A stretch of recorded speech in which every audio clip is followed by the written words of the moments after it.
And this morning we continue to follow breaking news out of Fort Worth, where one person has died and several others were injured in an overnight house fire. So first, let's get to Danica Hill. She's over at the desk this morning for us in our newsroom. Danica, what do you know?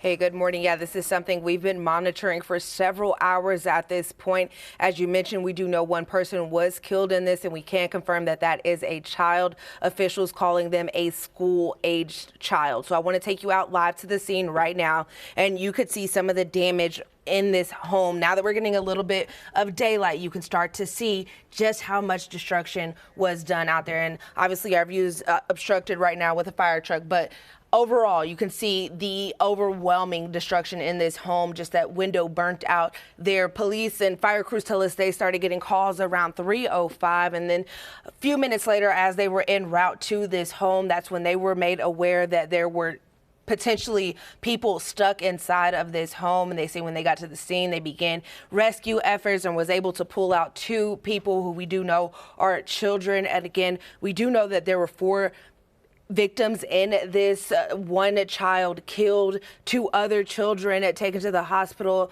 via care flight, and also another child taken to the hospital in an ambulance. And we did just learn moments ago from the public information officer out there on the scene that there was another child at this home as well who was uninjured in this. So a lot of pieces putting together out there. As you could see, a lot of officials still working to investigate this and piece it all together.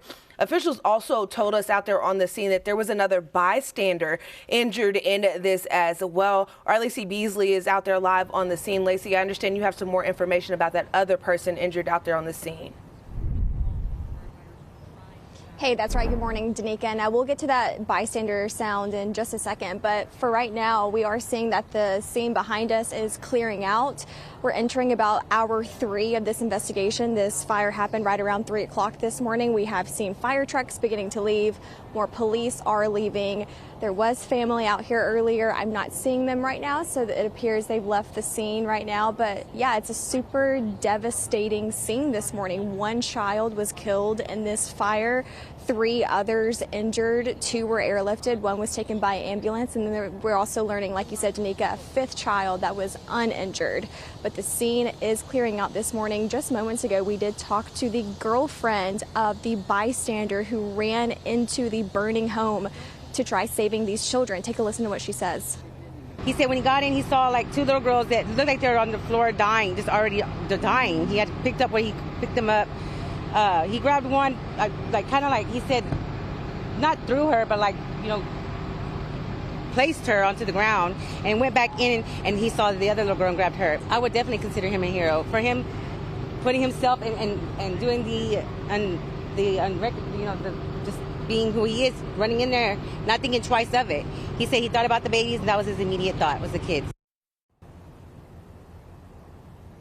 Now, you just heard her say that she is considering her boyfriend a hero, as I'm sure many people are considering him a hero this morning, to run into a burning building to try saving lives. As of this hour, those 3 other children that have injuries, we don't know the extent of those injuries right now. We don't know an update on their condition. We did talk to the public information officer out here with Fort Worth Police, and he says he doesn't get that information from the hospital. So we are awaiting to see how they're doing, what their condition is. And Danica, will keep you guys updated throughout the morning.